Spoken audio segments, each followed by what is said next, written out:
अगर आप अनुलोम विलोम 5 सेकंड भरते हो, मैं तरीका बताऊं आपको। बिल्कुल। अगर ये आप मुद्रा बनाते हो, एक्टिव रहते हो, सीधे बैठते हो, एक 5 सेकंड का सांस लिया, 5 सेकंड रोका, 5 सेकंड में छोड़ दिया, फिर 5 सेकंड का लिया, 5 सेकंड रोका, 5 सेकंड छोड़ दिया।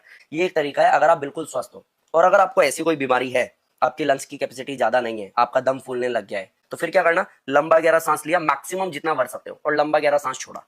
अगर आप इस तरीके से करते हो तो आपके सेल्स जो डेड हो गए थे, डॉक्टर जो कह रहा था कि लगातार आपका शरीर इतनी तेजी से गिर रहा है कि हम उसको रिपेयर नहीं कर पा रहे, वो सारी चीजों पे फुल स्टॉप लग जाएगा अगर आपने प्राणायाम इस तरीके से किया तो।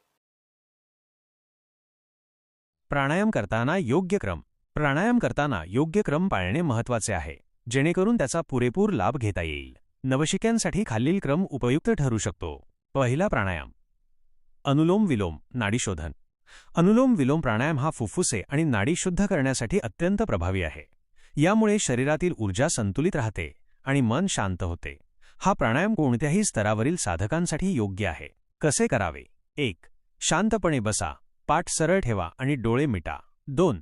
उजव्या हाताच्या अंगठ्याने उजवी नाकपुडी बंद करा आणि डाव्या नाकपुडीने श्वास आत घ्या. 3. आता डावी नाकपुडी अनामिका आणि करंगळीने बंद करा आणि उजव्या नाकपुडीने श्वास बाहेर सोडा. 4. पुन्हा उजव्या नाकपुडीने श्वास आत घ्या. 5. उजवी नाकपुडी बंद करून डाव्या नाकपुडीने श्वास बाहेर सोडा. 6. हे चक्र काही मिनिटे सुरू ठेवा. दुसरा प्राणायाम सुरू ठेवा. दुसरा प्राणायाम कपालभाती. कपालभाती प्राणायाम हा शरीरात उष्णता निर्माण करतो आणि फुफ्फुसे स्वच्छ करण्यास मदत करतो. यामुळे पचनक्रिया सुधारते आणि ऊर्जा वाढते. कसे करावे? 1.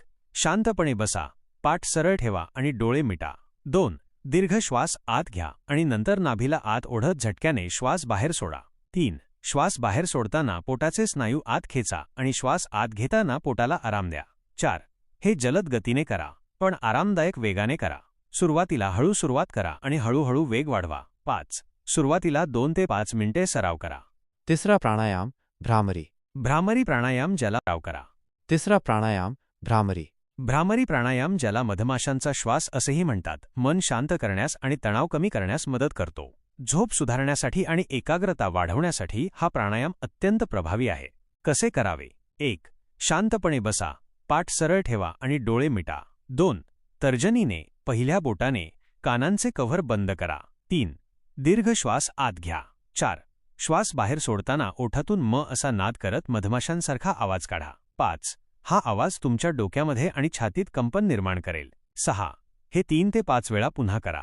टिप: प्राणायाम नेहमी रिकाम्या पोटी करावा. सुरुवातीला प्रत्येक प्राणायाम कमी वेळेसाठी करा आणि हळूहळू वेळ वाढवा. जर तुम्हाला कोणताही शारीरिक त्रास होत असेल तर योगा शिक्षकाच्या मार्गदर्शनाखाली प्राणायाम करा. या क्रमाने प्राणायाम केल्याने तुम्हाला अधिक चांगले परिणाम मिळतील आणि तुमचे शरीर व मन दोन्ही निरोगी राहतील.